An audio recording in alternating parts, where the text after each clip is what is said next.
오늘 주제를 진로 탐색 및 미래 설계라고 했는데, 여기 오신 분들께서 대표님이든 대표님이 아니시든, 내가 지금, 내가 대표로 사업을 하고 계시든, 혹은 내가 지금은 직원으로 참여하고 있지만, 나중에 사업 아이템을 기획해서 내가 사업을 하실 거라는 전제하에 아이템 개발을 어떻게 할 건지에 대한 말씀을 드리려고 합니다. 강의 교환은 제가 참고로 드린 거고요.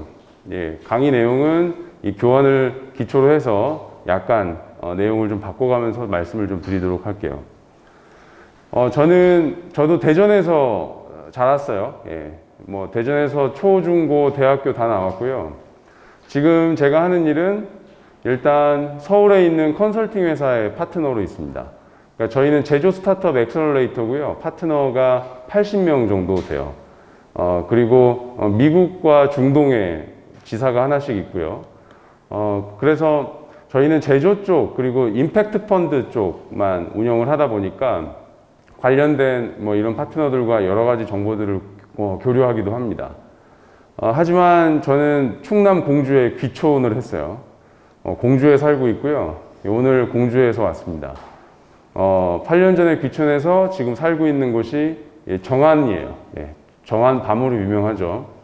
공주에서 뭐 하고 있냐면 고마다락 유한회사라는 로컬 크리에이터 사업을 하고 있습니다. 재작년도에 로컬 크리에이터 지원 사업에 선정이 됐고요. 충남 지역의 최우수 로컬 크리에이터로 선정이 됐었습니다.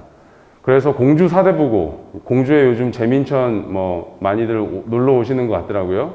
공주 사대부고 근처에 고마다락이라는 독립서점을 운영하고 있습니다.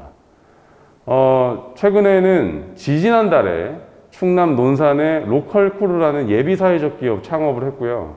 그래서 지금 법인체 2개를 운영하고 있고, 예비사회적 기업은 여기 오신 대표님들 그리고 오신 선생님들과 관련되어 있는 소셜벤처 기업의 경영 지원과 판로 개척 사업들을 하고 있습니다.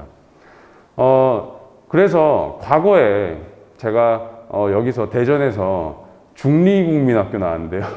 그리고 보문고등학교 나왔고, 당시에 학교 다닐 때 저를 봤던 친구들은, 초등학교 때 봤던 친구들은 쟤는 어릴 때 태권도 선수였으니까 태권도 어디서 관장을 하고 있겠지.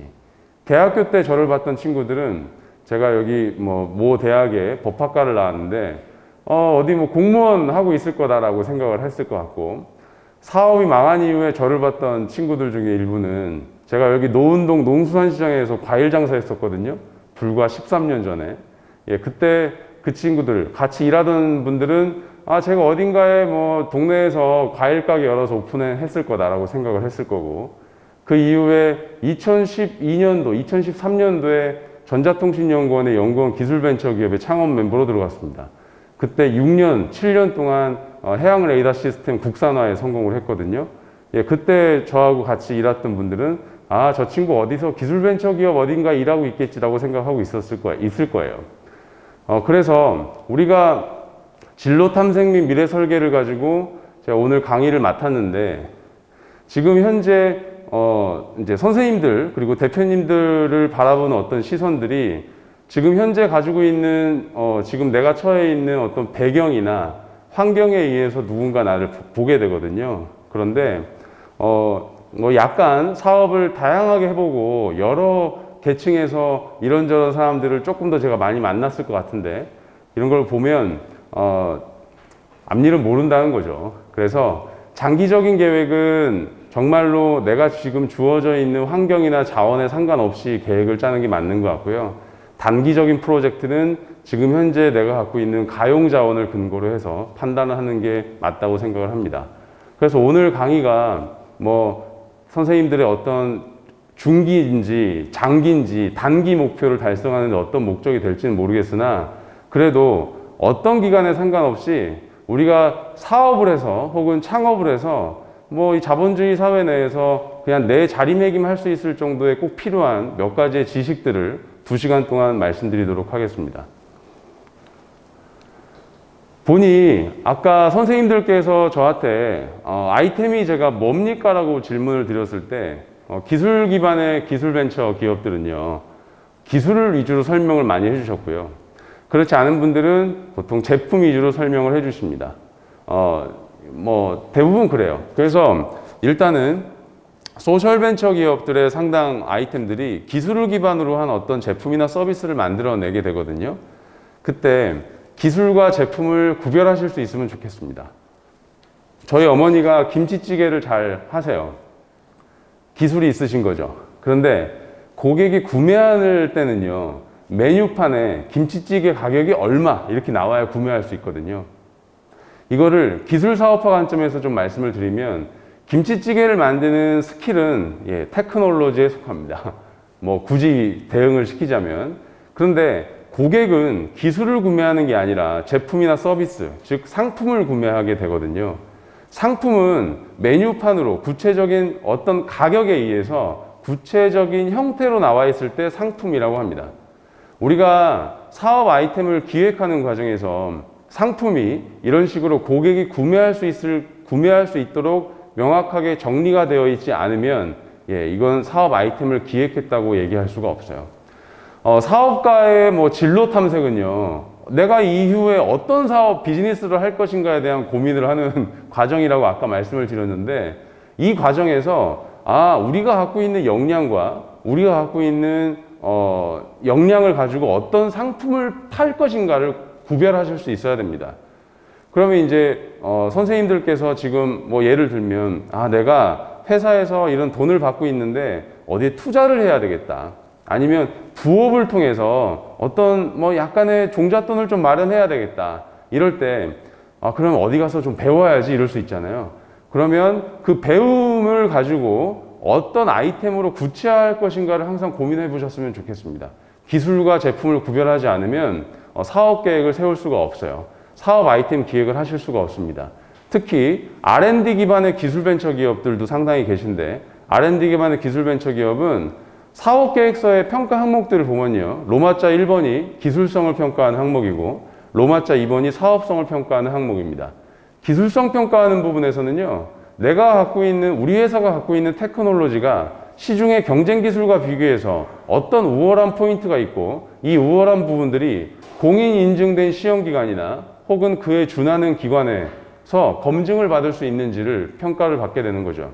자, 사업성 평가 부분에서는 이 기술을 적용한 제품이나 서비스를 어떤 커스터머에게 판매할 것인가를 가지고 사업성 평가를 하게 됩니다. 그래서 우리가 기술을 구별하고 기술과 제품, 기술과 서비스를 구별하는 관점은 이 기술 기반의 아이템을 갖고 있는 소셜 벤처 기업들이 항상 염두에 두셔야 될 부분이라고 생각을 합니다. 자, 우리가 어떤 기술이 있고요, 여기에 마켓이 있을 때 이 기술과 마켓을 연결 지어주는 이 다리 역할을 하는 게 뭐냐면 바로 상품이에요. 상품 기획에서는 이 제품과 서비스를 그냥 제품, 프로덕이라고 표현을 쓰는데, 이 테크놀로지와 프로덕과 마켓이 있을 때 내가 아무리 뛰어난 테크놀로지가 있다 하더라도 이거를 프로덕, 컨셉을 명확하게 정리하지 못한다면 마켓으로 연결 지을 수 없다라는 의미입니다.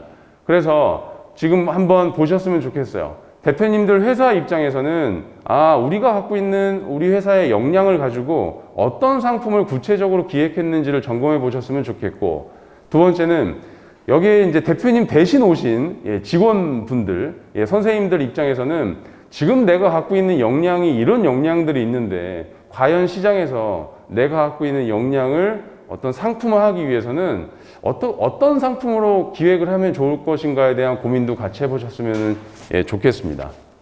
자, 여기서 사업가의 의사결정은요, 창업가의 의사결정은 내가 현재 가지고 있는 내 가용 자원을 기준으로 하여 의사결정을 내리는 겁니다. 물론 비즈니스 모델이라고 하는 여러 사업기획 프로세스 중에 비즈니스 모델링은 내가 가진 게 없다 하더라도 머릿속에서 그려볼 수 있죠. 둘 다 중요한 작업이긴 하죠. 하지만 우리가 2021년도 하반기에 어떤 투두리스트를 가지고 어떤 액션을 취할 것인가에 대해서는 내가 현재 가지고 있는 가용자원이 무엇인가를 기준으로 해서 의사결정을 하신다라고 보시면 되겠습니다. 그래서 테크놀로지, 프로덕트, 마켓에 대한 말씀을 드렸고요. 때로는 아이템에 따라서 기술 자체를 시장에서 판매하는 경우들도 있죠. 내가 갖고 있는 사무 역량, 뭘로 자격증으로 설명할 수 없는 암묵지, 나의 노하우, 이런 것들을 우리 회사가 나의 돈을 주고 사는 거잖아요. 예. 그래서, 뭐 그럴 수도 있다. 기술 자체를 상품으로 판매할 수도 있다. 예, 이렇게. 그래서 이 장표를 가지고 그런 설명을 드리고 싶었어요. 자, 그러면 우리가 아이템을 가지고 향후에 어떤 비즈니스를 할 것인가를 고민을 하잖아요. 2022년도에는 우리 회사의 뭐 장기적인 플랜을 어떻게 가져갈 것인가. 자, 이 과정에서 지금 말씀드렸던 것과 관련하여 자, 테크놀로지 프로덕트 마켓이 있을 때 기술 개발에 대한 실행 계획, 제품, 상품을 만드는 데에 대한 실행 계획, 시장에 진출하기 위한 실행 계획. 좀 규모가 있는 회사 같은 경우에는 이와 관련된 인력 계획을 세웁니다. 우리가 여행 계획을 세우죠. 여행 계획을 세우면 여행을 가는데 들어가는 비용도 계산을 하시는 것처럼 우리가 사업 계획을 세우면 이 사업 계획을 수행하는 데 필요한 돈도 계산할 수 있어야 됩니다. 대표님들이나 선생님들께서 어디 재테크나 투자를 하려고 해요. 투자를 하기 위해서는 투자를 위한 계획을 세우죠. 그러면 종잣돈을 얼마를 모으면 될까? 동잣돈을 모을 만한 계획을 세웁니다. 우리의 모든 계획들은요, 전부 다 이 비용과 관련되어 있습니다. 그래서 사업 계획은 결국 어떻게 만들 것인지, 그리고 어떻게 팔 것인지에 대한 실행 계획들이거든요. 그렇기 때문에 이 계획에 근거한 비용들이 추정이 된다. 자, 그러면 이제 한번 생각을 해볼게요. 선생님들께서 일단 회사 관점에서 우리 회사가 내년도에 혹은 내후년도에 이런 아이템을 가지고 시장에 진출을 해야 되겠다라고 하면 그 아이템을 런칭할 때까지의 투두리스트가 있을 겁니다. 만드는 데 들어가는 비용인 거죠. 비용이 같이 고민이 돼야 되겠죠. 그러면 그 아이템을 가지고 어떻게 판매할 것인지에 대한 투두리스트도 잡힐 거예요. 그럼 그 판매 마케팅에 대한 비용도 계산이 될 수 있겠죠. 그렇게 해서 이 투두리스트를 하는데 필요한 어떤 근거들을 정리하게 되겠죠. 자, 그것들을 사업계획서에서 쓰게 됩니다. 자, 그러면 직원으로 오신 분들은 개인적으로 일단 직원의 유형은 두 분이 있겠죠. 한 분은 내가 우리 회사를 함께 키워가야 되겠다 하는 분들도 계실 거고, 어떤 분은 여기는 잠깐 내가 스쳐 지나가는 곳, 나중에 나도 뭐 나가서 나중에 소셜벤처나 아니면 사회적 경제 기업들을 창업을 해보자, 이런 분들도 있으실 수 있겠죠. 그러면 계획을 세우는 거죠. 자, 2022년도에 뭐뭐뭐를 하자, 2023년도엔 어떻게 하자. 그러면 그 투두리스트에는 다 비용이 들어간다는 걸 항상 염두에 두시면 좋겠어요.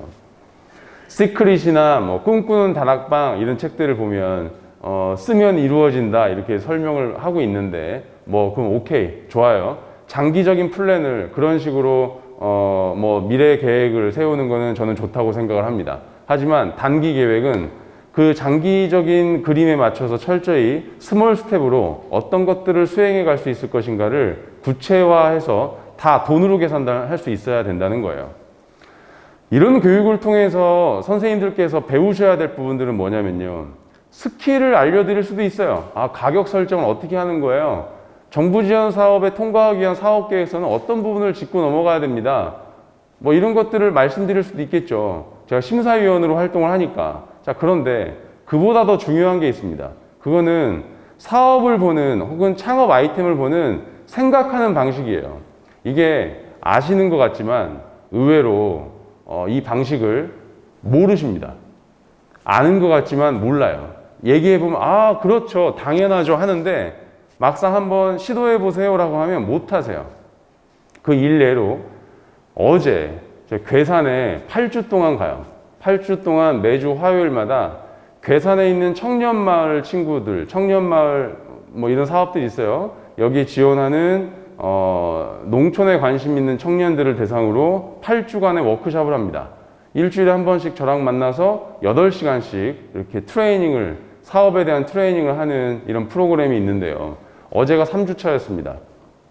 재밌는 건 그분들을 만났을 때 다들 제가 물어봤어요. 일단 첫 번째로 어떤 라이프 스타일대로 살고 싶은지에 대한 질문을 했습니다. 대기업에서 신사업 아이템 기획할 때 아이디어가 떠오르면 가장 먼저 하는 게 뭘까요? 사업 타당성 분석이죠. 사업 타당성 분석을 할 때 그 매뉴얼을 보면요. 가장 먼저 하는 게 뭐냐? 우리 회사의 전략적인 방향, 그리고 우리 회사의 제품 라인업, 이런 것들과 비교해서 과연 이 신사업기획팀에서 나온 아이디어가 우리 회사의 전략적인 방향과 비전, 미션과 합치하는지를 살펴봅니다. 실제로 그렇게 하는지는 모르겠으나 매뉴얼에는 그렇게 정리가 되어 있어요. 그럼 그건 무슨 의미냐면 우리 같은 작은 비즈니스를 하는, 뭐 나중에 커질 수도 있지만요, 소셜벤처 초기 창업자분들은 지금 현재 우리가 사업을 하기에 앞서서 가장 먼저 생각해 보셔야 될 게 뭐냐면 내가 어떤 라이프 스타일대로 살아갈 것인가를 한번 고민해 보셨으면 좋겠습니다. 두 번째는 과연 내가 이 비즈니스를 통해서 얼마를 벌 것인가. 오신 대표님들은 이 비즈니스를 통해서 사회적인 가치 창출, 좋아요. 그건 좋고, 다만 이 사회적인 가치 창출을 하면서 이 사회적 경제 기업을 운영을 하는데 내가 대체 1년에 얼마 정도를 벌면 만족할 것인가에 대한 고민을 하셨으면 좋겠어요. 직원분들은 내가 우리 회사에서 이 월급을 받고 있는데 이 월급이 만족스러운가? 그럼 월급이 더 늘어나야 될 것 같은데? 그러면 회사에 제안을 해서 회사에서 돈을 많이 벌 수도 있겠고, 조금 더 수익을 늘릴 수도 있겠고, 별개의 비즈니스를 또 따로 하실 수도 있겠죠. 그건 뭐 알아서 하셔야 될 일이긴 한데, 내가 어떤 계획을 세울 때, 오늘 진로 탐색이 주제잖아요. 계획을 세울 때, 이 계획을 고민하는 과정에서 과연 내가 구체적으로 그리는 어떤 형태가 있는가, 삶의 형태가 있는가, 이게 일반 기업체에서 사업 타당성을 분석할 때 하는 회사의 전략적인 비전, 미션, 방향, 제품 라인업, 이런 것들에 대응되는 우리의 스타트업이나 벤처 기업들이 가장 먼저 검토해야 될 내용이 바로 내 라이프 스타일과 목표 수입이에요. 괴산에 있는 청년들을 만났을 때 바로 얘기를 해보니 본인들은 일단은 돈이 필요 없대요. 그러면 이제 다시 한번 잘 생각해보자. 진짜 돈이 필요 없는가? 나중에 이제 이런저런 얘기의 결과 한 달에 300만 원 정도의 실제 가져가는 돈이 필요하겠다라는 결론이 났습니다. 그러면 이 친구들은 괴산에 귀촌을 해가지고 어떻게 하면 월간 300만 원을 만들 것인가에 대한 계획을 세워야 되겠죠. 다시 말씀드리면 내 개인의 비즈니스 모델이, 수익 모델이 월간 300만 원의 흐름을 만들어낼 수 있어야 된다는 얘기입니다. 이런 고민 없이 비즈니스 모델을 세우고 생애 설계를 세우잖아요. 그러면 나하고 동떨어진 다른 세계의 뭔가 모델이 만들어져요. 대표님들께서 그리고 선생님들께서 이런저런 스타트업 교육을 통해서 배우시는 비즈니스 모델 방법론들을 보면요, 사업 타당성 분석에서 제일 먼저 해야 되는 내 라이프 스타일과 목표, 수입에 대한 개념 없이 그냥 모델링을 하게 됩니다. 근데 그 모델링이 매출 100억짜리의 모델일 수도 있고요. 나중에 IPO나 M&A를 해야 되는 어떤 이런 모델이 나올 수도 있고, 아니면 저처럼 충남 공주 정안면에 산골짜기에 사는 이런 라이프 스타일을 원래 꿈꿨던 저처럼 어느 정도의 적당한 수익과 적당한 라이프 스타일을 꿈꾸는 분들도 계실 수 있다고요. 왜 이런 말씀을 드리냐면, 제가 컨설팅하는 기업의 그 레인지는요, 동네에서 만나는 그냥 동네 소상공인 창업자부터 산업단지에 있는 매출 700억에서 800억짜리까지의 중소기업까지 제가 컨설팅을 합니다. 그런데 100억짜리 매출 회사라고 해도, 그 직원이 50명이라고 해볼게요. 직원 50명인데 매출 100억 나오면 답이 안 나오는 겁니다. 매출 훨씬 더 커야 돼요. 그런데 100억짜리 매출 회사의 재무제표를 보면 당기 순이익률이 1억도 안 되는 회사들이 비일비재합니다. 마이너스 안 나면 다행이에요. 자, 그럼 매출 100억인데 회사에 매년 남기는 돈이 1억이에요. 그럼 이익률이 1% 아닙니까? 만약에 그 중소기업 대표님이 우리 회사는 매출이 100억이야. 직원도 이렇게 많아. 공장도 이렇게 커. 하지만 회사에 남기는 돈이 1억도 안 되는 거예요. 1%라고 해보겠습니다. 그러면 그 대표님이 만약에 우리 회사 ERP 시스템 한번 잘못 도입하면 7, 8천만 원 그냥 날라가요. 그럼 그분이 날린 돈은 날린 돈 비용으로만 따지면은 7, 8천만 원이겠지만 회사 전체 매출 관점에서 보면, 이익률 관점에서 보면 이거는 7, 80억의 매출을 날린 것과 같은 효과인 겁니다. 그래서 회사의 규모가 커질수록 사업 아이템에 대한 어떤 의사결정을 할 때 우리 회사의 어떤 이런 방향과 맞는지를 파악하는 게 매우 중요하고요. 그렇기 때문에 우리가 비전이나 사명을 정리해 놓는 이유가 뭐냐면 투두리스트를 정하기 위해서가 아니라 not 투두리스트를 정리하기 위해서 이런 작업들을 하시는 겁니다. 서울 경기에 있는 저희 파트너들이 야, 너 이제 공주에 내려간 지 8년이나 됐으니 이제 서울로 올라와서 같이 비즈니스를 해보자 하는 분들이 있죠. 그럼 돈도 더 벌 수 있을지 몰라요.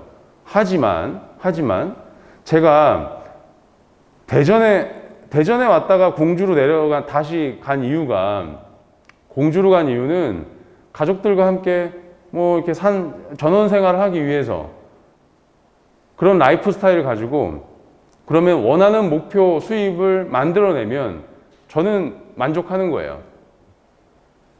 그거보다 지금 제가 기획한 수입보다 더 큰 수익을 올리기 위해서 다른 비즈니스를 하는 과정에 제가 생각한 라이프 스타일을 해치게 된다면 이거는 제가 사업 타당성 분석을 하는 과정에 첫 번째 점검해야 될 이 사업 아이템이 우리 회사의 전략적인 방향과 비전, 미션, 목표 수익과 합치하는가, 이 부분과 관련해서 필터링 될 수 있는 부분인 거죠.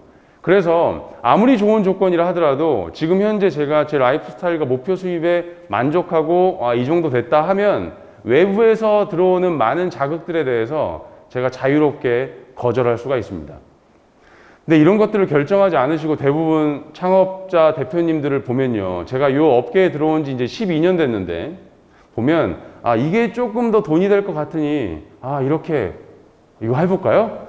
확 했다가 이렇게 했다가 의사결정들을 내가 갖고 있는 사업 타당성 분석을 할 때 첫 번째로 정리한 내 기준이 아닌 돈이 될 것 같으니까 이렇게 해버리면 잘 안 되는 경우들이 많아요. 10m만 더 뛰어반가요? 1m만 더 뛰어반가요? 김영석 회장님의 그 책에 보면 건강기능식품 팔아가지고 부산에서 현금 보유 1등 하다가 돈이 되니까 나중에 뭐 서바이벌 게임장도 하고 찜질방도 하고 이런저런 비즈니스 하다가 다시 부산에서 부채가 가장 많은 기업인이 돼서 쫓겨났잖아요. 그러다가 다시 재기한 게 뭐예요? 다시 달팽이 엑기스 팔아가지고 천호식품을 다시 일으킨 거 아닙니까? 그거 보면 돈이 된다고 해서 이런저런 사업 아이템들을 막 해서 뭐 잘하시는 분들도 계시지만 내가 어떤 사업에 있어서의 혹은 내가 진로 탐색을 할 때 의사결정을 하는 과정에서 나는 어떤 기준에 의해서 이런 결정들을 할까? 투두리스트가 아니라 not 투두리스트를 위한 필터링을 위한 기준을 정리해 놓으시는 게 저는 매우 중요하다고 생각이 듭니다. 그래서 뭐 오늘 짧은 시간이지만 저하고 강의 중에 만난 이 시간에 나는 얼마 정도를 한 달에 벌면은 좋을까? 그리고 두 번째는 어떤 라이프 스타일을 가지고 살면 좋을까?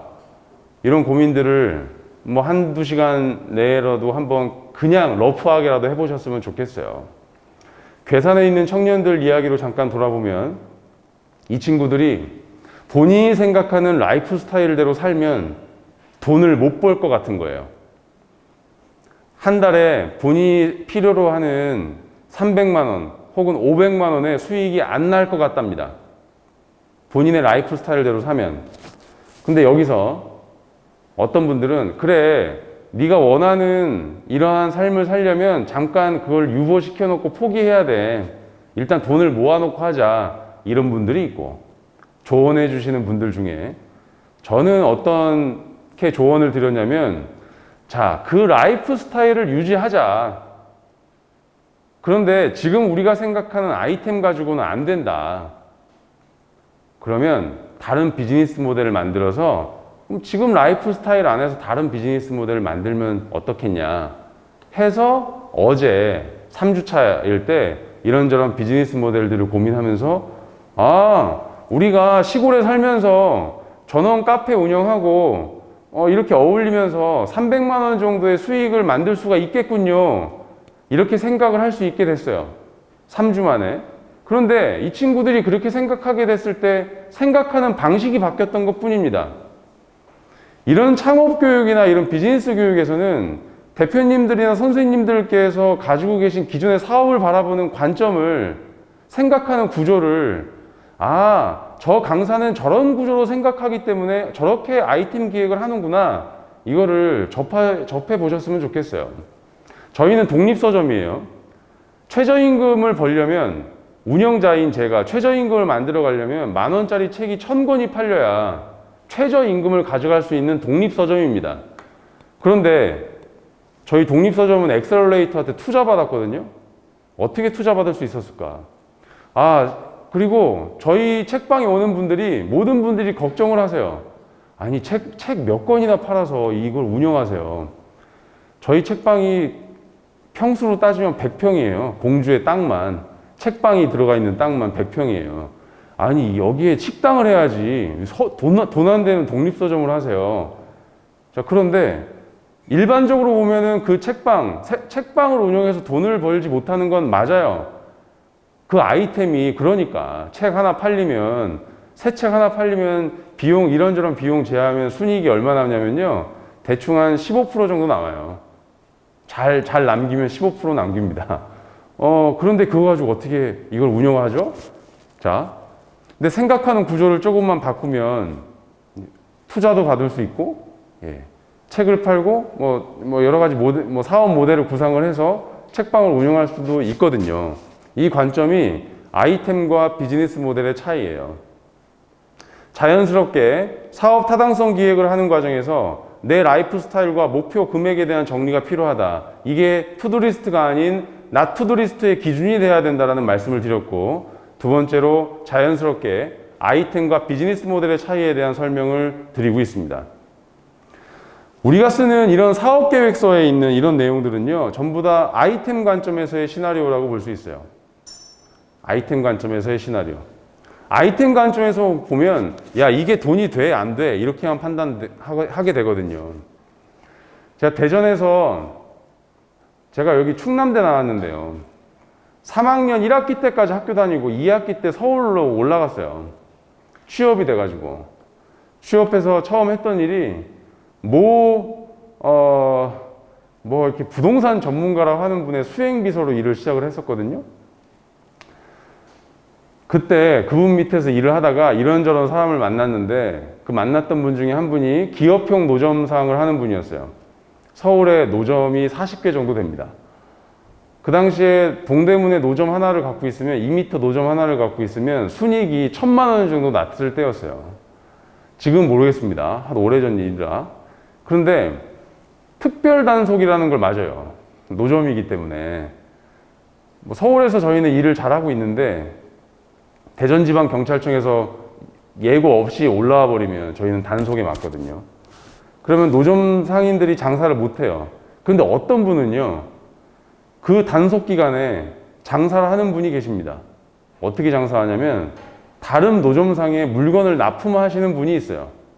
자, 겉으로 보면 똑같은 노점상이에요. 자파를 이렇게 팔아서 길거리에서 팝니다. 무허가로 파는 거죠.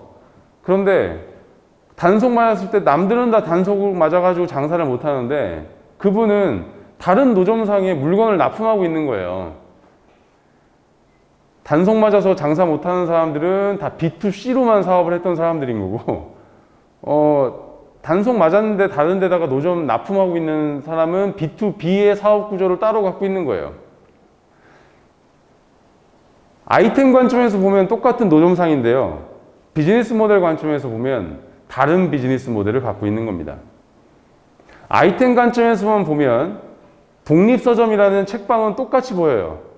비즈니스 모델 관점에서 보면 제가 운영하고 있는 독립서점과 다른 데서 운영하고 있는 독립서점은 비즈니스 모델이 다른 겁니다.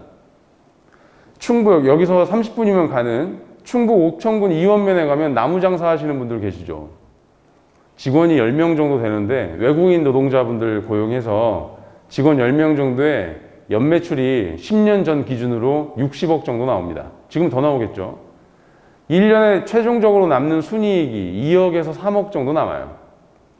그런데 충북 옥천군 이원면에서 나무 장사를 하는 분들은 나무를 팔아서 남긴 돈만 해도 2, 3억이 돼요. 근데 서울 경기권에서 나무 장사 하시는 분들은 어떨까요? 나무를 팔아서 버는 돈 말고 자산 가치 상승에 따른 또 다른 수익원이 있겠죠. 이 무슨 말씀이냐? 옥천군 이원면의 상당수 분들은 손익계산 관점에서의 수익 모델만 갖고 있는 거고, 경기도권에서 묘목상 하시는 분들은 재무상태표 관점에서의 수익 모델도 갖고 계신 겁니다. 손익계산서와 재무상태표는 재무제표의 두 가지 종류잖아요. 그럼 또 하나가 뭐가 있을까요? 현금 흐름표가 있죠. 현금 흐름 관점의 수익 모델도 누군가는 있겠죠. 자, 그러면 아이템과 비즈니스 모델, 대표님들이나 선생님들께서 가지고 계신 사업 아이템이 있다면, 이게 우리는 지금 손익 관점만 따지는 아이템 관점에서의 비즈니스 모델만 갖고 있는지, 혹은 나중에 뭔가 이걸 통해서 자산화를 할 수 있는 자산 관점의 비즈니스 모델도 갖고 있는지, 혹은 현금 흐름이 남들과 뭔가 좀 다른 현금 흐름 관점에서의 사업 모델도 있는지 한번 보셨으면 좋겠어요. 그래서 이 부분에서 드리고 싶은 말씀은 아이템과 비즈니스 모델은 다르다는 겁니다. 아이템 관점에서만 사업 기획을 하시면, 내 진로 탐색을 하시면 변화하는 환경에서 어떻게 대응해야 될지 모를 수도 있습니다. 아이템 관점에서의 진로 탐색을 하는 분들의 이제 이 케이스는요, 자격증 준비를 한다거나 뭐 이런 것들이에요. 뭐 좋아요. 자격증 준비 좋습니다. 다시 학교를 가서 어떤 면허를 딴다거나, 아무튼 뭐 그런 유형의, 이 아이템을 내가 이번에 잡아서 한번 팔아보자, 스마트 스토어에 팔아보자. 오케이, 아이템 관점에서 좋아요. 그런데 스마트 스토어를 통해서 판다 하더라도 이 스마트 스토어에서 구매한 고객들과의 커스터머 릴레이션십을 만들어서 그분들의 니즈를 파악해서 다른 아이템을 런칭할 수 있는 분들은 비즈니스 모델 관점에서 사업을 준비하시는 거예요. 그래서 아이템 관점과 비즈니스 모델의 관점을 구별하실 수 있으면 좋겠습니다. 그리고 비즈니스 모델은 타이밍에 대한 개념이 없기 때문에 2025년도에 비즈니스 모델에 대해서도 생각하실 수 있어요. 그런데 타이밍은 어떻게 결정을 하는 것이냐? 타이밍을 결정하는 방법은 전략입니다. 이순신 장군이 명랑해전에서 야, 대포를 저쪽으로 저렇게 쏴야지 이런 얘기 안 해요. 창은 이렇게 찔러야 돼 이런 얘기 안 합니다. 이순신 장군은 전략을 세웠던 거고, 즉 울돌목이라는 스페이스에, 조류가 바뀌는 타이밍에 와야 된다. 방향 제시만 한 거예요. 전략은 싸우는 위치와 타이밍을 결정하는 거거든요. 전략을 세우기 위해서 뭐 수합 분석 같은 거 하잖아요. 수합 분석 해보신 분들은 아시겠지만 이게 과연 나하고 무슨 관계가 있느냐 이런 생각도 많이 하시는데, 수합 분석에서 파악하는 게 뭐냐면 외부 환경의 기회 요인과 위험 요인을 보고 내가 갖고 있는 강점과 약점을 통해서 외부의 기회 요인을 활용해서 내 강점을 더 부각시켜서 뭔가 전략을 세우든지, 외부의 위험 요인을 극복을 하면서 내가 갖고 있는 강점을 가지고 전략을 세우든지, 혹은 외부의 기회 요인을 활용해서 내가 갖고 있는 약점을 보완하든지, 이렇게 방향을 잡잖아요. 방향을 잡는 걸 가지고 투두리스트를 정하려고 하다 보니 수합 분석이 소용이 없는 거예요. 그런데 방향을 잡아놨으면 비즈니스 모델과 아이템에 대한 고민을 해서 투두리스트를 잡는 겁니다. 따라서 하나의 사업 계획, 하나의 투두리스트, 내가 진로를 탐색하는 과정에서는 어떤 전략과 모델링 이런 고민들이 필요한 거죠. 탐색을 했으니까 한번 액션을 취해보자 라고 할 때는 투두리스트를 정리를 해야 되는데, 이 투두리스트는 어떤 과정을 거쳐야 되냐면 돈이 들어간다. 투두리스트에는.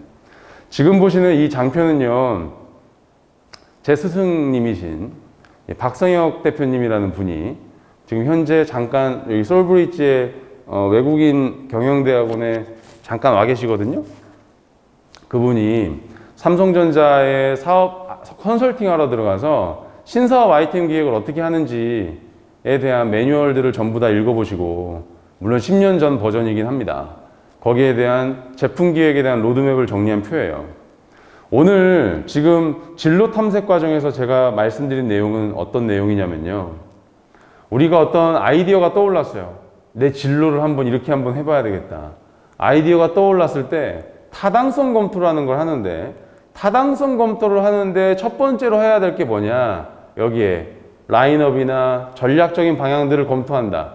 이거를 우리 관점에서 보면, 나라는 존재는 어떤 라이프 스타일로 살아갈 것인가? 그리고 나는 지금 현재 돈이 얼마가 필요한가? 5년 후에는 얼마가 있으면 난 만족할 수 있을 것 같다라는 기준을 잡는 작업을 하는 게 바로 이 전자제조 쪽의 로드맵이지만, 어쨌든 상품 기획을 하는 과정에서 기업들이 타당성 검토를 할 때 가장 먼저 하는 작업에 속한다. 그러면 이런 기업들은 이 타당성 검토 과정에서 어떤 조사를 또 하냐면요. 경쟁사의 동향들을 보게 되는데, 이거는 우리 관점에서는 보면 어떻게 해석할 수 있을까요? 나하고 비슷한 라이프 스타일이나 내가 원하는 삶을 살고 있는 사람인 것 같아. 그럼 그 사람들이 어떻게 살고 있는지를 살펴보는 겁니다. 저 사람은 진짜로 돈을 저렇게 벌까? 저 사람은 진짜 저렇게 행복하게 살고 있을까? 이런 것들을 벤치마킹은 아니에요, 아직은. 하지만 그 사람들의 모습을 보면서 한번 관찰을 해보는 거죠. 관찰을 해보는 거죠. 이 부분은 뭐냐면요, 트렌드를 보는 거예요. 그 타당성 검토를 할 때 내 상황을 보고 내가 어떤 본받고 싶은 롤모델이나 내가 원하는 삶을 살고 있는 것 같이 보이는 그 사람들의 라이프 스타일을 보면서 이게 정말 저럴까? 저 사람이 갖고 있는 어떤 불안 요소나 아니면은 장점과 단점은 뭘까? 저런 삶의 장단점은 뭘까? 이런 것들을 보는 게, 일반 기업에서는 시중에 있는 업체들을 보면서 지금 기회 요인이나 위험 요인이 뭘까? 이런 걸 판단하는 것처럼, 우리는 어떤 진로 탐색을 하는 과정에서 내 롤모델로 생각했던 저분이 지금 현재 어떤 느낌일까? 어떤 불안 요소가 있을까? 뭐가 좋을까? 저렇게 살면 뭐가 안 좋을까? 이런 것들을 통해서 나하고 맞는지를 검토를 해본다는 거죠. 자, 세 번째는 이 시장 분석인데, 시장 분석이라고 정의가 되어 있는데 트렌드를 보는 겁니다. 그냥 보는 거예요. 신문 기사 같은 거 보면은 이런 정치, 경제, 환경, 사회 문화 이런 요소, 이런 영향 요인들로 한번 봤을 때 이런 트렌드나 동향들은 어떨까? 내가 가려는 방향이 트렌디할까? 트렌디하진 않는 것 같은데? 그러면 어떻게 할까? 이런 고민들을 해서 타당성 검토를 하게 된다. 이런 말씀입니다. 그래서 지금 첫 번째 시간에 전체 로드맵 안에서 사업 아이템을 기획하는 이 로드맵을 가지고 우리가 진로 탐색을 하고 이런 설계를 하는 과정에서 한번 어떻게 적용할 수 있을 것인가에 대한 말씀을 나눴습니다. 다들 아이템 기획을 하고 계신데, 이 거래 관계에 따라서 접근해야 되는 포인트들이 좀 달라요. 사회적으로 가치가 있다라고 생각이 들면 사회적 가치를 어필할 수 있죠. 사회적 가치가 여러 가지 측면에서 해석될 수 있으니까.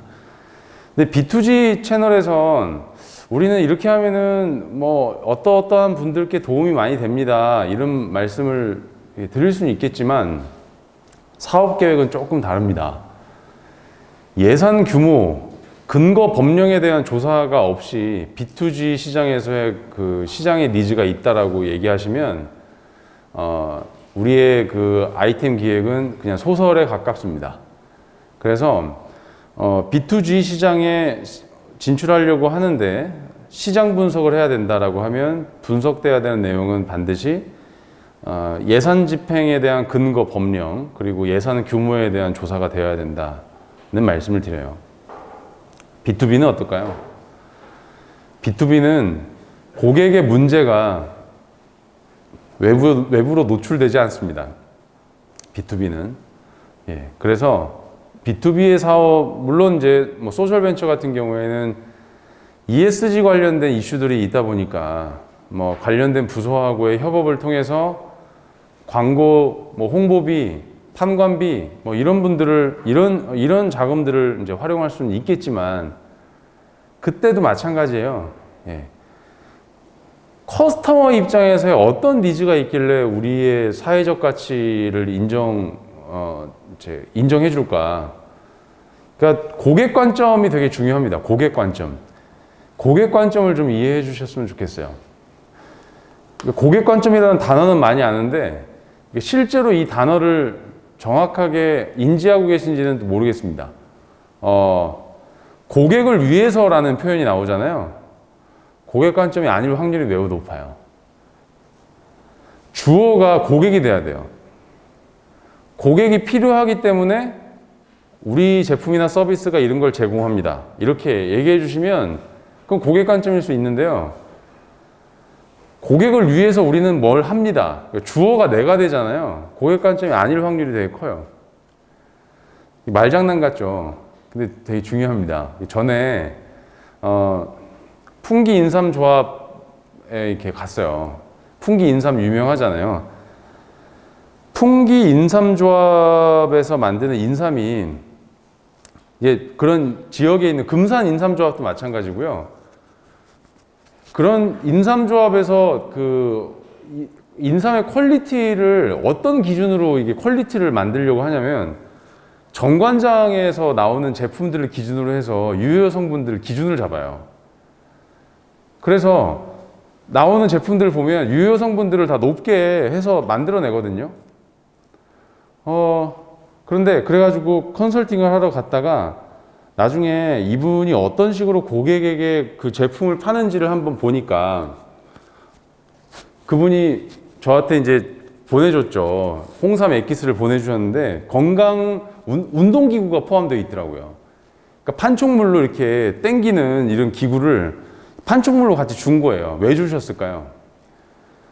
고객이 건강을 위해서 홍삼 액기스를 주문하는 거니 고객님을 위해서 이 판촉물로 이 운동기구를 드려야 되겠다 이렇게 생각하셨을 거예요. 그리고 그 홍삼 액기스의 구석구석에 홍삼 과자를 꽉꽉 채워서 보내주셨습니다. 자, 이걸 받아보는 순간 제가 이 브랜드에 대한 어떤 생각이 들었을까요? 예. 그렇게 고퀄리티라는 생각은 안 들었어요, 일단은. 그리고 이 운동기구 전 필요가 없거든요. 그러니까 이분 입장에서는 저의 건강을 위해서 하나 껴주신 건데 고객인 제 입장에서는 그 운동기구가 있음으로 해서 이 제품에 대한 퀄리티가 높게 보이지 않는다라는 거예요. 이건 고객을 위해서 했던 거지만 고객 관점은 아니었다는 겁니다. 우리가 이제 거래 관계를 이렇게 볼 때 이 거래 관계에 따라서 커스터머의 유형이 달라져요. B2C는 개인이고 B2B는 기업체고 B2G는 정부 기관이잖아요. 이 커스터머 입장에서 내 상품을 왜 사야 되지? 이 부분에 대해서 검토를 해보시면 그냥 내가 사회를 위해서 뭔가 좋은 일을 한다 이게 아니라 이 커스터머 입장에서의 뭔가를 고민해 주실 수 있어야 사업 아이템이 사업화할 수 있는 아이템으로 기획이 된다는 거죠. 그러면 이 소셜 벤처나 사회적 경제 기업들의 우리가 이제 고객은요 여러 가지 유형들이 있는 것 같습니다. 일단은 가장 중요한 건 비즈니스 모델링을 위해서는 커스터머가 정리가 돼야 돼요. 누가 커스터머인가? 돈을 주는 주체가 누군가? 자, 그 다음 유저죠. 누가 사용하는가? 근데 세 번째가 있습니다. 다른 사업 아이템과 다르게 소셜 벤처나 이런 사회적 경제 쪽의 아이템만이 갖고 있는, 사업 모델만이 갖고 있는 고객은 수혜자 그룹이죠. 이 세 주체에 대한 조사를 제대로 하지 않으시면 이 사회적 경제의 비즈니스 모델에 대해 제대로 정리할 수가 없습니다. 예. 자, 거래관계에 대한 고객의 유형이 달라지고 이 고객에 따라서 고객이 느끼는 고객 가치가 달라지고 그리고 우리가 생각해야 되는 고객은 구매자, 사용자, 수혜자 그룹들이 있다. 예, 이런 말씀을 드렸어요. 자, 이거 저희 책방이에요. 저희 책방. 잠깐 마스크 좀 정리할게요.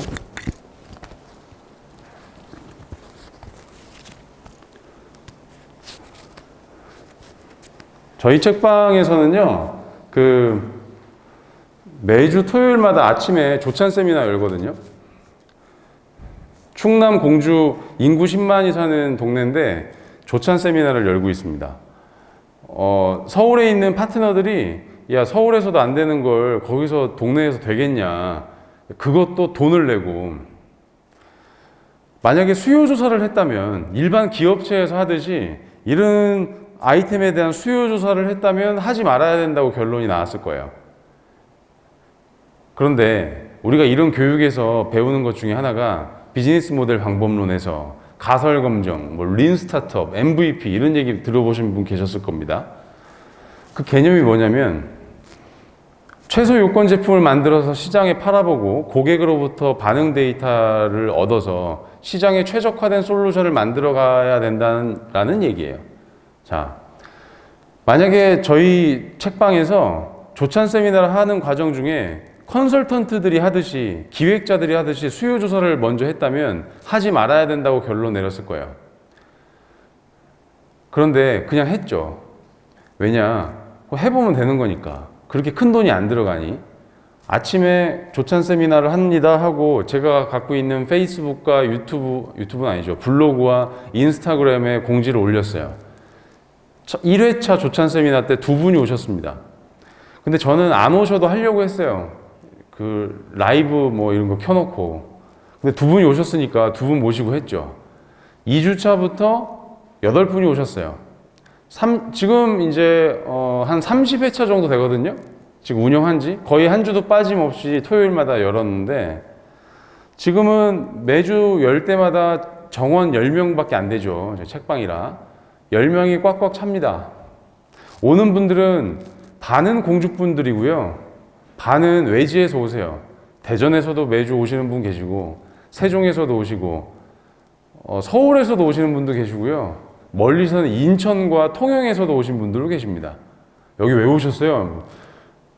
조찬 세미나 때문에 오셨다는 분도 계세요. 어떤 분들은 공주로 여행 왔다가 아침에 조찬 세미나 한다길래 왔다 이런 분들도 계시고요. 기획 단계에서는 생각하지 못했던 반응이었죠. 그래서 만약에 수요 조사를 했다면 이렇게 30회 가까이 조찬 세미나는 운영되지 못했을 겁니다. 우리가 어떤 아이템들을 탐색하고 기획을 하는 과정에서 자, 어떻게 가설 검증을 할 것인가에 대한 고민을 하는 건 매우 중요하다고 보여집니다.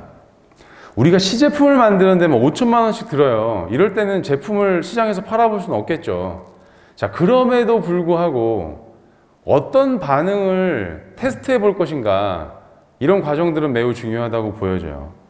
어쨌든 저희는 공주 원도심에서 경영을 컨텐츠로 한 조찬 세미나를 진행하고 있습니다. 수요조사는 어떻게 했냐면요, 제 블로그에 동네 창업대학원이라는 키워드를 가지고 이렇게 했습니다. 2021년 3월 14일 날 날짜 적혀 있잖아요. 예. 작년 12월 6일 날 오픈했어요. 저희 책방을. 그래서 이제 1년 좀 안 됐죠. 제가 갖고 있는 채널이 블로그 채널이었기 때문에, 그리고 페이스북 채널이었기 때문에 가지고 있는 자원만 가지고 한번 테스트 해본 겁니다. 그래서 채널을 활용해서 시장에서 이런 수요가 있을지를 검토해 보셔야 되는데, 자, 만약에 선생님들께서 채널이 없다라고 하면 내가 사업을 하든 하지 않든 대표든 대표가 아니든 각자의 채널을 오늘부터라도 만들어 가셔야 돼요. 그럼 유튜브를 할까요? 블로그를 할까요? 이거 안 중요해요. 어떤 채널이든 만들기 시작하셔야 됩니다. 지금 보시는 이 프레임이 우리가 이런 창업 교육에서 많이 접하는 9블록 캔버스인데, 이걸 설명하는 게 오늘 강의 주제는 아니니까요. 근데 이 중에 내가 나라는 존재가 가지고 있는 채널, 그리고 이 채널 안에서 만들어지는 커스터머 릴레이션십만 갖고 있으면요, 대표님들이나 선생님들은 어떤 비즈니스든 하실 수 있어요. 진짜예요. 아까 말씀드렸던 괴산 청년들이 어제 아이템 기획을 하나 해서 지금 고구마를 팔고 있습니다. 옥수수를 팔고 있어요. 이 친구들을 옥수수를 팔게 하기까지 2주가 걸린 거예요. 창업을 하기 위해서는 돈이 있어야 되는 거 아닙니까? 있으면 좋겠죠. 그런데 없어도 할 수 있어요. 생각하는 구조를 바꾸면. 어떻게 했냐면 오늘 말씀드린 내용과 똑같아요. 지금 우리가 갖고 있는 자원을 한번 확인해 보자. 원하는 목표 수입을 한번 정리해 보자. 그래서 이 친구들이 갖고 있는 자원을 쭉 한번 리스트업 해보니 이 친구들의 부모님 중 한 분이 옥수수를 키우시는데 올해 옥수수 작황이 안 좋아서 가격을 제대로 못 받는데요. 그러면 경매장에 가면 이게 몇천 원이랍니다. 그러면은 이거를 직거래로 팔아서 해보자. 근데 직거래 하는 데는 우리가 옥수수를 안 키워도 되잖아요. 그러니까 이 청년들이 이 아버님의 옥수수를 직거래를 하기 위해서 직거래 서비스를 하는 아이템을 어제 기획을 해서요. 어제 런칭을 했어요. 지금 주문 15개 들어왔어요. 목표는 300개입니다. 300개를 팔면 아버님은 약 1,000만 원 정도의 매출이 일어나고요. 학생들한테 가는 돈은 1인당 뭐 한 40만 원씩 10명이니까 한 400만 원 정도의 돈을 가지고 이거 프로그램 운영하는 한 달 동안 간식비로 쓰기로 했습니다. 남은 돈은 n분의 1로 나누고. 이런 경험들을 처음 해본 거예요. 그래 뭐 요즘에 유행하는 위탁 판매네 이럴 수 있겠지만 막상 내가 지금 현재 내가 처해져 있는 상황에 맞춰 가지고 아이템 기획을 해보고 돈을 벌 수 있다라는 이런 생각을 하실 수 있는 분들이 의외로 많지는 않다는 걸 제가 많이 느꼈어요. 자, 그런데 그렇게 될 수 있는 이유는요, 일단 제가 페이스북 채널이 있었고 인스타그램 채널이 있었고 이 안에서 저하고의 커스터머 릴레이션십이 있는 분들이 있었기 때문에 제 본업은 강의 컨설팅 하는 게 본업이긴 한데 제 채널을 활용해서 이 학생들의 아이템을 한번 테스트 해볼 수 있는 거죠. 옥수수를 한번 팔아볼 수 있는 거 아닙니까? 이 채널 안에 누구하고의 릴레이션십을 맺고 있는지는 몰라요. 사람마다 다 다릅니다. 그런데 이 채널 안에서 내가 관찰을 통해서 내가 나하고 관계 맺고 있는 분들이 이런 니즈가 있다라는 게 캐치가 되면 나는 그 니즈에 맞춰진 제품이나 서비스를 내 채널에 얹혀놓기만 하면 판매가 될 수 있는 거죠. 그래서 진로 탐색을 하시는데 내 진로가 뭔지 모를 수 있어요. 선생님들께서 내가 앞으로 뭘 해야 될지 모를 수 있어요. 알든 모르든 상관없이 준비하셔야 될 게 뭐냐면 채널이에요. 각자 개인 브랜딩 할 수 있는 채널인 거죠. 블로그, 페이스북, 인스타그램, 유튜브 뭐든 일단 하나라도 채널을 오늘부터 만들어 놓으시고 내 컨텐츠를 쌓아 나가면서 이 채널 안에서 릴레이션십을 만들어 가시다 보면 의외의 이 채널을 활용해서 의외의 뭔가를 부가적인 뭔가를 창출하실 수도 있습니다. 일례로요. 대전에 있는 모 갤러리 그 관장님하고 뭐 컨설팅 일정이 있어서 만났어요. 선생님들 중에 아시는 분일 수 있습니다. 여기 대전에 아리아 갤러리라고 최근에 생겼죠. 아리아 갤러리라고 있어요. 이분이 임대료가 한 달에 150만 원이 넘어요. 그럼 150만 원을 임대료를 내려면 그림을 얼마나 팔아야 되는 건지. 근데 여러분들 어디 가서 그림 사신 적 있어요? 없잖아요. 대부분 없어요. 저도 없고. 그러면 이 갤러리는 수익을 내기 위해서 일단은 매달 150만 원의 고정비를 감당할 수 있어야 되는데 어떻게 해야 될까? 그런데 공주에 보면요, 서천상해라고 갤러리 쉬가리라는 이 카페 지하에 있는 갤러리가 있습니다. 이 갤러리는요, 거기서 전시를 하면 지금 올해 들어서 전시할 때마다 작품들이 완판되고 있어요. 시골 동네에 있는 갤러리인데 그림이 전부 다 완판되고 있습니다. 언뜻 보면 말이 안 되는 거예요. 근데 말이 비즈니스 모델 관점에서 보면 말이 되는 게, 이 갤러리를 운영하는 분이 60대 어르신인데 그분은 본인의 SNS 채널을 갖고 있는 거예요. 갤러리의 채널이 아니라 그분 관장님의, 갤러리를 운영하고 있는 관장님 어르신의 개인 브랜딩 채널을 갖고 있는 겁니다. 참고로 저 학교 다닐 때 그 미술평론 가르쳐 주셨던 교수님이셨어요. 저는 법대생이었지만 미대에서 수업 많이 들었거든요. 그때 제가 그냥 궁금해서 수업에 참여했던 수업 중에 하나가 미술평론이었고, 그 평론 수업을 하셨던 교수님을 카페에서 만난 거죠. 그 교수님이 운영하는 카페에서. 근데 그분이 갤러리를 운영하고 있어요. 근데 그분이 갤러리의 오피셜 계정이 아니라 본인 개인 채널에서 항상 갤러리에 대한 여러 가지 컨텐츠들을 올리시는 거죠. 개인 브랜딩 채널입니다. 대표님들이든 선생님들이든 전부 다 내가 지금 현재 어떤 아이템을 갖고 있든 없든 개인 브랜딩 채널에 대한 준비를 해 놓으셔야 돼요. 진로 탐색이 내가 되어 있든 되어 있지 않든 해 놓으셔야 된다는 겁니다. 네. 자, 그래서 채널의 중요성에 대한 말씀을 드렸어요. 그런데 이렇게 운영을 해보니까 인스타그램, 페이스북, 유튜브, 블로그마다 채널별로 효용이 다르더라고요. 어떻게 달랐냐면, 의외로 공주에 있는 어르신들 포함해서 지역에 있는 소상공인분들이 인스타그램을 많이 활용하고 있는 걸 확인했고요. 그럼 대전이나 아니면 서울, 인천에서 오시는 분들을 보니 제 페이스북을 보고 오신 분들이 많고요. 블로그는 이 인스타그램과 페이스북과 블로그가 연동돼 있어서 블로그에 있는 내용을 확인해보고 그냥 저에 대해서 궁금해서 오신 분들이 많고, 제 블로그에 가면 제 취미가 집수리인데 저희 책방에서 집수리 교육하거든요. 목조주택 짓고 있고 저희 지금 있는 시골집 맨날 고치고 있고, 이런 거 도대체 저 사람은 경영 컨설턴트라고 하는데 가끔 보면 집 짓고 있고 어떤 때는 책방 주인이라고도 하고 그러고 있는 게 신기해서 궁금해서 왔다는 분들도 계세요. 채널별로 다 효용이 다르다는 걸 확인했고요. 유튜브는 아직 모르겠어요.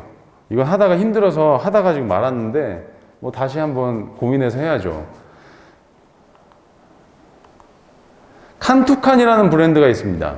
칸투칸이라는 브랜드는 요즘에 페이스북 광고를 많이 하진 않지만 한때는 정말 페이스북 광고 많이 했거든요. 근데 이 브랜드가 다른 브랜드를 가지고 여러 채널에 계속 테스트를 해봤대요. 그래서 페이스북이 가장 효율이 좋구나 이런 판단을 내려서 한정된 자원을 집중적으로 그 마케팅에 투입을 했다고 합니다. 예. 그래서 선생님들이 어떤 채널을 가지고 개인 브랜딩 채널을 만드실지는 모르겠으나 제가 추천드리는 건 그냥 다 만드셨으면 좋겠어요. 어떻게 효용이 날지 모르기 때문에. 예를 들면 저는 이렇게 하는 거죠. 콘텐츠를 정리해야 되겠다라고 싶으면 제 네이버 블로그에다가 글을 올려요. 그런데 글을 올리기 전에 사진 작업을 또 해야 되겠죠. 사진 작업을 할 때는 인스타그램에서 사진을 보정 작업을 해서 블로그에 활용을 합니다. 그럼 네이버 블로그에 있는 사진과 글을 페이스북에 같이 또 올리죠. 순서가 왜 이렇게 되냐면 페이스북에 썼던 글을 네이버 블로그에 올리면 이게 복사해서 붙여넣기 한 거를 인식하기 때문에 네이버 봇이 그래가지고 일부러 그렇게 하고 있어요. 자, 채널이 없다면 어떻게 해야 될까? 오늘부터 하시면 돼요. 오늘부터. 진로 설계를 하셨든 하시지 않으셨든 상관없이 여기 보시면 고마다락 책방 일기에 100개 정도의 글이 있습니다. 작년에 12월 6일 날 오픈해서 그때 오픈한 다음에 100일 동안 거의 하루도 빠짐없이 책방 일지를 썼어요. 오늘 책 팔아서 3,000원을 벌었네. 오늘은 한 3만 원 벌었다. 이런 이야기들을 이 일지에다 다 적어놨거든요. 이걸 적을 때 고마다락이라는 키워드와 그리고 공주 독립서점이라는 키워드를 놓고 이 일지를 썼습니다. 100개 정도 쓰다 보니까 이제 뭐 저는 업무 일지를 쓴 거였습니다. 왜 그랬냐면요. 우리가 마케팅을 할 때 대표자나 내가 직접 올려놓은 컨텐츠가 없으면 마케팅 채널이 나중에 바이럴이 필요한 타이밍이 왔을 때 내가 정리해 놓은 컨텐츠가 없으면 바이럴이 일어나지 않습니다. 그래서 아무도 이 고마다락이라는 독립서점을 홍보하진 않을 거 아니에요. 제가 아무것도 움직이지 않으면. 아니면 너무 오래 걸릴 거 아닙니까? 남들이 안 하면 나라도 먼저 하자 해서 대표인 제가 여기다가 매일 책방 일기를 올려놓고 태그를 걸어서 올려놨죠. 그러고 나서 보니 나중에 확인해 보니까 이제는 한 3개월 정도, 4개월 정도 지나니까 소셜에서 고마다락이라고 검색을 해보면 제가 올린 것보다 주변에 있는 분들이 올려준 글들이 더 많이 보이기 시작했습니다. 그러니까 채널, 지금 나는 블로그 한 번도 안 했는데요. 지금까지 아무것도 안 했는데요. 라고 하지만 오늘부터 시작하시면은 돼요. 100개씩, 이제 하루에 하나씩 해서 100개씩 올리는 거죠. 채널이 없으면 그냥 지금부터 하면 되는 겁니다. 이렇게 했어요. 자, 고객 관점에 대한 말씀을 드렸고요. 그리고 채널에 대한 말씀을 드렸습니다. 그러니까 이제 그 디자인 싱킹에서 얘기하는 뭐 여러 가지 이야기들을 좀 드릴 건데요. 자, 고객 공감과 관련해서 이 커스터머 잡이라고 표현을 하는데 시장에서 어떤 문제나 욕구를 갖고 있는지를 늘 관찰하는 게 필요하죠. 내가 어떤 사업 아이템을 기획하는 과정에서는. 근데 이것도 어떤 매뉴얼들이 있다는 거죠. 이러이러한 방법들이 있구나. 가장 좋은 건 아까 고마다락 조찬 세미나 같이 한번 시장에 런칭해보고 반응을 보고 다시 시장에 최적화하는 이런 작업들을 하는 게 가장 좋은 방법입니다. 그런데 블루오션 전략이라는 책에 보면 삼성전자의 보르도 TV 케이스가 나오거든요. 여기 보면 보르도 TV 시제품을 시장에 먼저 팔아보고 반응을 봤던 게 아니잖아요. 그 기업이. 그런데 그러면 그런 일반 기업체에서는 어떤 식으로 시장 조사를 할까? 이제 궁금하시잖아요. 그 이야기를 좀 해볼게요. 디자인 싱킹에서는 이렇게 고객 관점에서, 제가 고객 관점이라고 했습니다. 주어가 내가 되면 안 되는 거예요. 즉 고객을 위해서 뭔가를 해줄 거예요. 이러면 안 되는 거랍니다. 고객 입장에서 필요로 하는 거를 찾는 거예요. 고객과의 공감을 통해서. 공감하는 방식은 세 가지가 있습니다. 하나는 관찰, 인터뷰, 체험이에요. 자, 그러면 이제 선생님들께서 시장 조사를 한번 해보고 싶어요. 야, 이게 시장성이 있을까? 고객 입장에서 뭐가 필요해서 이 제품을 사는 거지? 조사할 때 방법은 세 가지입니다. 하나는 기존에 구매했던 고객들을 관찰해보죠. 어떤 식으로 할까요? 우리는 인터넷 쇼핑몰인데 다른 인터넷의 후기를 보면 되겠죠. 그리고 인터뷰를 해요. 인터뷰는 뭐 할 수 있죠. 체험, 내가 직접 체험을 해봅니다. 자, 물론 구글 검색해서 이런 시장 자료 조사하는 방법들도 있겠지만 이렇게 세 가지 방식을 통해서 공감을 해요.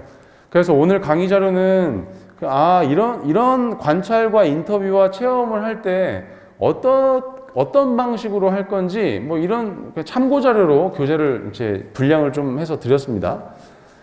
자, 인터뷰할 때 누구를 대상으로 인터뷰할 건가? 하나는 사용자, 두 번째는 구매자, 세 번째는 영향력자입니다. 우리가 아이들 장난감을 만든다라고 하면 아이들은 사용자일 가능성이 높아요. 커스터머는 엄마 아빠일 가능성이 높고, 영향력자는 다른 아이 친구의 다른 아이, 아니면 아이 엄마, 이 사람들이 영향력자가 될 수도 있겠죠. 그럼 우리가 인터뷰를 할 때 누구를 대상으로 인터뷰할 건가? 그럼 이제 아무나 인터뷰, 저분이 고객인 것 같은데 이러면서 인터뷰하는 게 아니라 유저와 커스터머와 영향력자를 일단 구분 지어 놓고 인터뷰를 한다는 거죠. 자, 이렇게 관찰이나 체험이나 인터뷰를 통해서 고객과의 공감을 한번 했어요. 그럼 시장에서 이런 니즈가 있다는 걸 깨달았습니다. 그럼 그 이후에 해야 될 건 문제를 정의 내리죠. 문제를 정의 내리는 방법은 또 세 가지가 있습니다. 그럼 이제 내가 그동안 친구들도 만나고 이런저런 조사를 해보니 많은 정보들을 얻었어요. 고객과의 공감 과정에서 정보가 막 쌓여 있습니다. 이거 정리해야 될 거 아니에요. 정리할 때 하는 방법을 말씀드리면 세 가지예요. 하나는 친화도법. 이건 그룹핑 하는 거예요. 정보들을 그룹핑합니다. 비슷하게. 두 번째는 이 고객 관점에서의 감정들을 체크해요. 이걸 공감지도라고 하고, 세 번째는 고객이 이용하는 이런 전체 여정들을 한번 체크해 봅니다. 케이스를 보면요. 이런 식으로 우리가 관철, 인터뷰, 내가 체험하면서 느꼈던 여러 정보들을 포스트잇에다 붙여보고 이거를 그룹핑해 가면서 시장에서 이런 문제가, 이런 니즈가 있는 것 같네. 이렇게 한번 해보는 거죠. 근데 이걸 재테크나 투자에서도 비슷하게 하실 수 있어요. 만약에 내가 돈은 없지만 한번 어떤 아파트나 어떤 뭐 단독주택 매물을 한번 조사해 봐야 되겠다. 그럼 가면 이 지역의 특성에 대해서 가서 식당에서도 물어보고 카페도 가보고 사람들도 보고 아는 사람들하고 얘기도 해보고 뉴스 검색도 해보고 할 거 아닙니까? 그럼 거기서 이 지역의 특성에 대한 정보들을 포스트잇으로 막 붙여요. 붙인 다음에 그룹핑하면 되는 거죠. 예. 그래서 뭔가 정보들을 잘 정리하는 방법으로 이런 그룹핑 방법을 쓰기도 하고요. 두 번째, 고객 관점에서 어떤 감정을 느끼고 있는지를 살펴보는 겁니다. 예. 그래서 이거를 공감지도라고 표현을 하는데, 자, 그러면 내가 어디 투자를 하러 갔어요. 임장을 하러 간다고 하죠. 아파트 임장을 하러 딱 갔는데, 일단은 투자자는 회수에 대한 검토를 항상 해야 되잖아요. 내가 이거를 사면 무조건 오를 거야 이렇게 해서 사는 게 아니라 이거를 사서 오르면은 얼마에 팔 거야 이런 검토를 하고 투자하는 거 아닙니까? 안 그래요? 주식 투자할 때도 그렇잖아요. 지금은 지금 주가는 좀 낮은데 어느 정도 돼야 적정 주가일 것 같아. 이 기준이 잡혀야 투자를 하는 거지. 지금 그냥 이래서 들어가면 언제 팔지 모르잖아요. 싼 건 아는데 언제 팔아야 될지 모르기 때문에 돈을 못 버는 거 아닙니까? 초보 투자자들이. 만약에 지금은 이제 진로 설계, 뭐 아이템 탐색 이런 관점에서 이걸 말씀드리고 있지만 선생님들께서 투자를 위해서 어딘가를 지역을 탐방하러 간다 했을 때도 커스터머 관점에서 내가 나중에 결혼을 해서 아이가 2명 정도 됐다라고 가정을 해보자. 그러면 애 2명을 유치원 보내고 학교 보내고 하려면 이 동네가 어떨까? 감정을 보는 거잖아요. 그 감정 지도를 한번 그려보는 거죠. 고객 입장에서.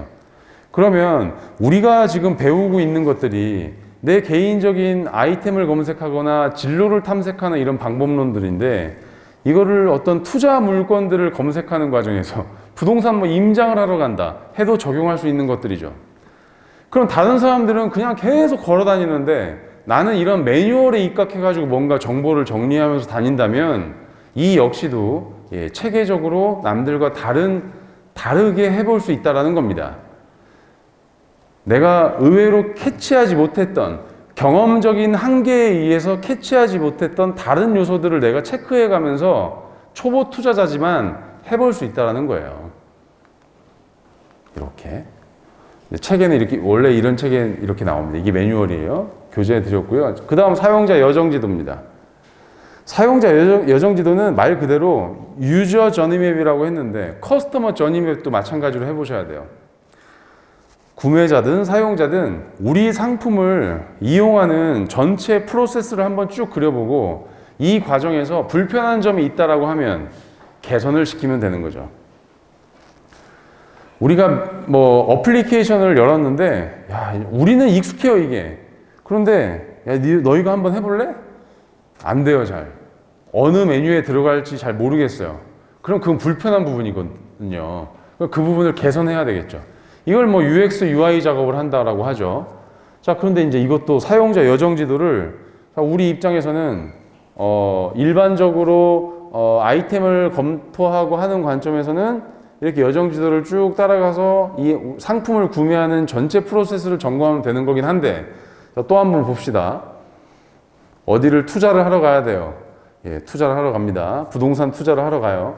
가면은, 우리 아이가 아니면 내가 어디 출근을 해야 되는데, 그 물건에서 지하철까지 한번 걸어가서 지하철을 타보고 가는 전체 과정들을 한번 경험해 볼 수 있는 거죠. 이건 사용자 여정지도 관점에서 그럼 이 부분이 부족하구나.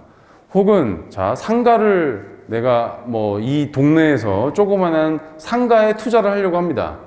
내가 직접 혹은 창업을 하려고 합니다. 그러면 이 골목을 아이 관점에서 한번 루틴을 한번 그려보고, 직장인 관점에서 한번 그려보고, 주부 관점에서 동네의 여정 지도를 한번 쭉 체크해 보면 이 부분에 이 카페가 있으면 좋을 것 같은데, 혹은 이 동네 여기 카페 너무 많네. 요 아이템이 있으면 좋을 것 같은데, 이거를 여정 지도를 통해서 아이템을 찾든, 우리가 뭐 투자와 관련된 조사를 다니든, 뭐 이렇게 활용할 수 있다는 거예요. 제가 왜 투자에 대한 이야기를 같이 드리냐면,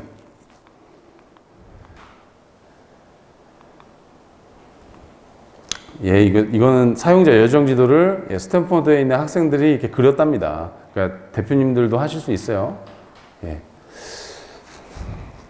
제가 왜 투자에 대한 말씀을 뭐 스타트업 스쿨에서 같이 드리냐면요.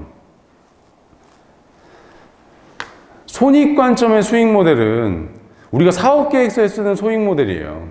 얼마에 팔아서 얼마를 남기는 관점의 수익 모델입니다.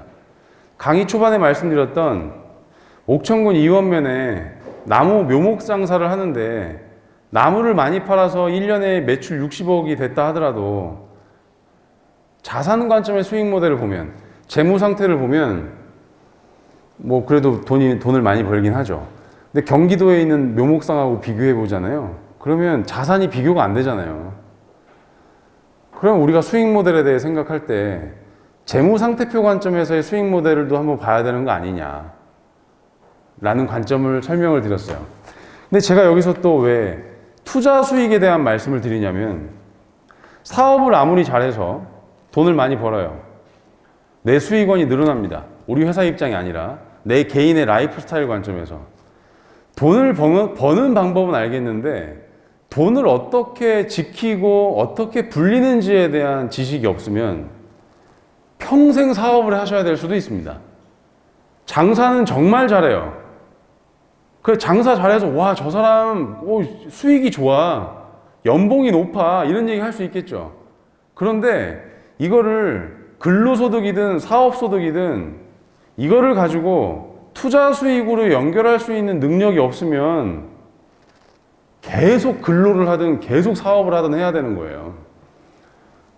내가 없으면 뭐가 안 돌아가는 구조가 만들어지는 거죠.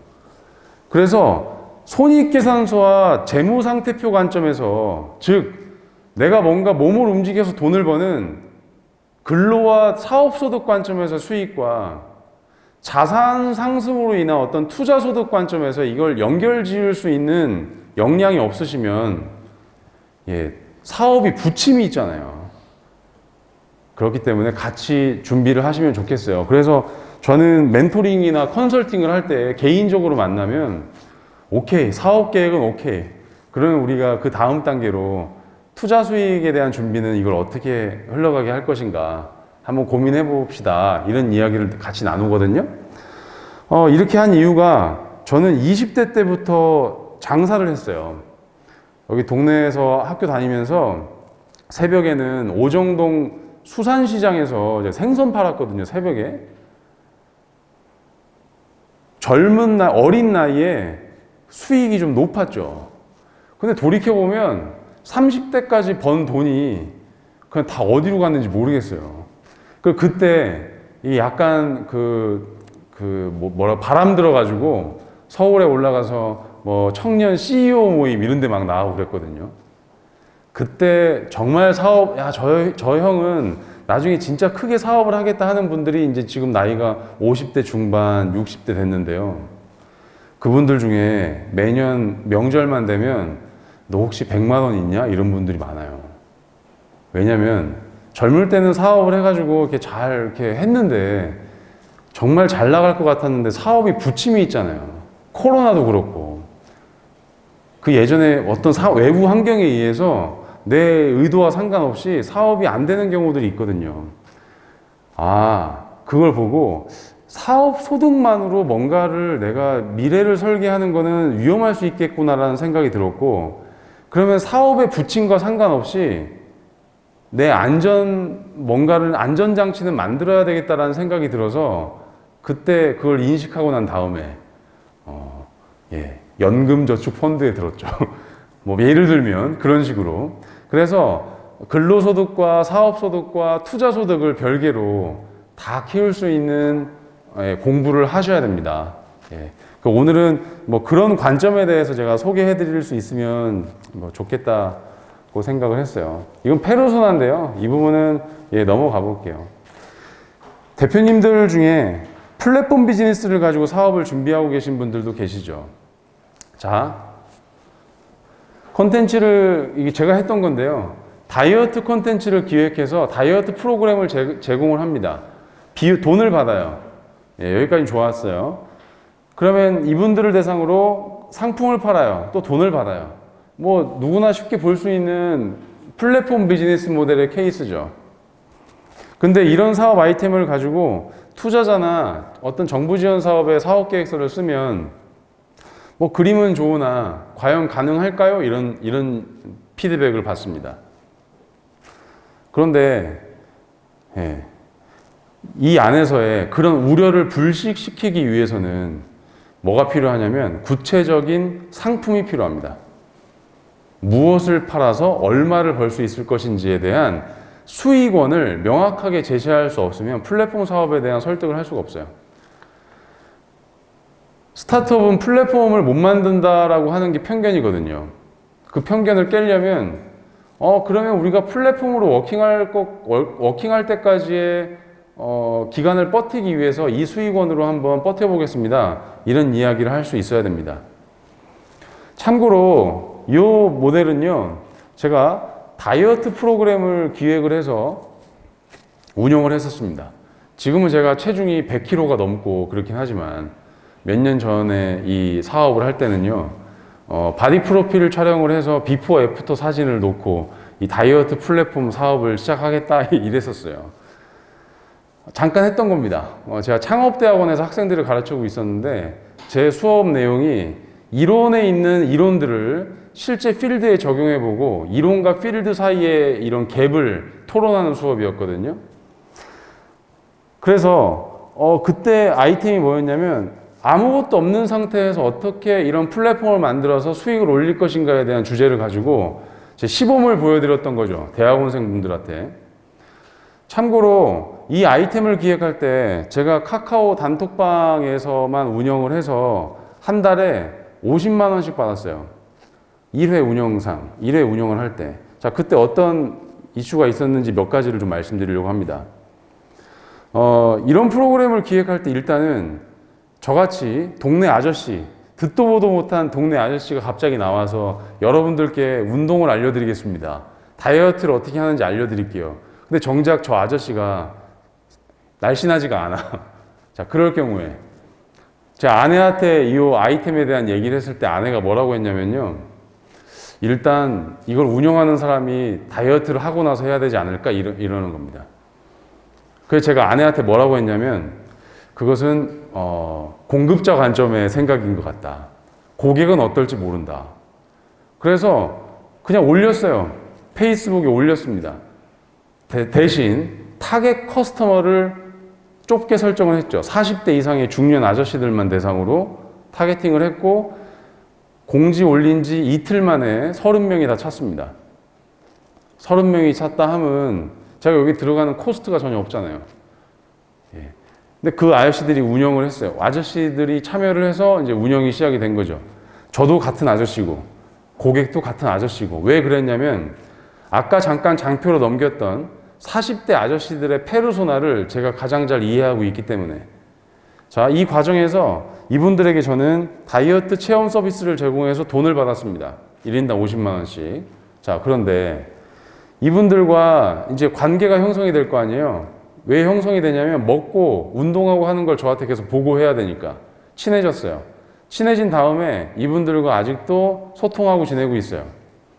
지내면서 제가 뭘 하냐, 정기적으로 제가 저희 동네 이장님이나 안성에 있는 저희 이모부가 고구마를 키워서 나오면 이 아저씨들한테 팝니다.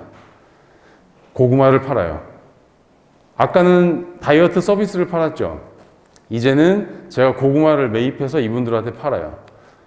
채널과 릴레이션십 두 개를 갖고 있었고, 이분들이 다이어트를 어떻게 하는지, 운동을 어떻게 하는지에 대해서 저한테 코칭을 받았던 분들이기 때문에 이분들의 라이프 스타일에 대해서 제가 잘 알고 있고, 만약에 이분이 다시 살이 쪄서 뭔가 운동을 한번 제대로 해보겠다라고 하면 제가 예전에 알려드렸던 식단대로 하겠죠.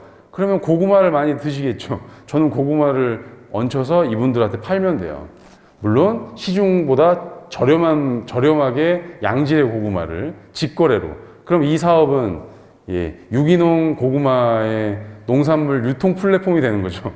자, 그래서 이 플랫폼에 대해서 그림을 그리는 걸 좋은데, 이 플랫폼이 워킹하기 위해서 어떤 수익원이 움직여야 되는가에 대한 검토를 일단 해보셔야 되고, 두 번째는 제 아내가 너부터 살 빼고 해야 되는 거 아니냐라는 관념은 고객은 그러지 않을 수도 있다는 겁니다. 고객에게 최적화된 솔루션을 제공할 수 있으면 저 사람이 지금 몸이 그렇게 막 훌륭하지 않아도 할 수 있다라는 거죠. 이 시장에서는. 이거 모르는 거예요. 가설 검증들을 해본 겁니다. 근데 저도 몰랐기 때문에 한번 런칭해보고 반응을 봤던 거죠. 자, 그래서 선생님들께서 뭔가 아이템이 갑자기 떠올랐을 때 기획을 하는 과정에 뭔가 제조를 해가지고 금형 설계해서 뭔가 거창하게 만들어서 돈이 들어가지 않아도 되는 거라면 가볍게 이렇게 잽을 날리시듯 이렇게 한번 테스트 해보면서 이게 과연 나하고 맞는지도 좀 보셨으면 좋겠어요. 3달 전에 저희 책방에서 보령에 있는 무항생제 왕새우를 팔았거든요. 근데 사람들은 다 그렇게 얘기하죠. 야, 무슨 독립서점에서 새우를 팔아. 그런데 아이템 관점에서 보면은 그렇게 반응을 할 수가 있겠죠. 그런데 비즈니스 모델 관점에서 보면 고마다락이 갖고 있는 채널과 커스터머 릴레이션십을 보면 동네 주민들이 새우 책방에 오는 손님들한테 물어봤죠. 저희가 책방에서 새우 팔면 혹시 사실래요? 하니까 산대요. 산다고 하잖아요. 그러면 저희가 갖고 있는 채널을 활용해서 보령에 있는 무항생제 왕새우를 도매상한테 넘기기 전에 저희가 직거래로 연결을 해드리면 새우 양식장도 좋고 저희도 좋고 채널만 가지고 만들어낸 거잖아요. 아이템 관점에서 보면은 이물감이 있을 수 있으나 비즈니스 모델 관점에서 보면 비즈니스 모델의 구성 요소인 채널과 릴레이션십을 활용한 아이템이었던 겁니다. 그래서 이제는 대표님들께서 밖에 나가서 어떤 사업을 보실 때 야, 저기는 저걸로 돈을 버는 것 같은데 잘 벌릴까? 였다면 이제는 야, 저기는 저걸로도 돈을 버는구나. 저기에 사업 모델은 뭐가 있을까? 어떤 구조로 돈을 벌고 있는 거지? 이런 구조를 보실 수 있으면 좋겠습니다. 그래서 돈을 벌었어요. 벌었다 이 얘기고 이제 11시 50분인데 끝날 때 다 됐거든요. 뒤에 있는 내용은 가격에 대한 말씀인데 요 케이스를 설명드리려면 시간이 좀 많이 걸리긴 해요. 이제 요약만 말씀을 드리면 우리가 판매하는 가격에서 만들고 파는 데 들어가는 비용을 빼고 곱하기 판매 수량을 하면 이걸 영업이익이라고 합니다. 근데 우리가 사업 준비를 할 때 잘 보세요. 요건 제가 말씀드리고 마무리 줘야 될 것 같습니다. 대부분 우리 아이템이 어때요? 가격은 싸요. 근데 스타트업이라 원가 구조는 높아요. 사업 계획서에 보면 많이 팔 거래요. 근데 이익률에 영향을 미치는 요소 중에 1등이 가격이고요. 두 번째가 원가고 세 번째가 판매 수량이에요. 그래서 오늘 제가 계속 관점에 대한 말씀을 드리는데 처음부터 가격을 높여야 되겠다라는 고민도 하기 전에 아예 처음부터 가격이 낮춰야 된다고 생각하지 않으셨으면 좋겠어요. 제가 다이어트 프로그램인데 할 때 다른 데서 10만 원 받을 때 제가 50만 원씩 받았잖아요. 어떻게 하면 가격을 높일 수가 있을까? 그 키는 어딨냐면 비즈니스 모델에서 얘기하는 최적화 솔루션에 있습니다. 최적화라는 얘기는 어떤 개념을 전제하고 있냐면 타겟 고객이 명확해야 된다는 걸 전제하고 있어요.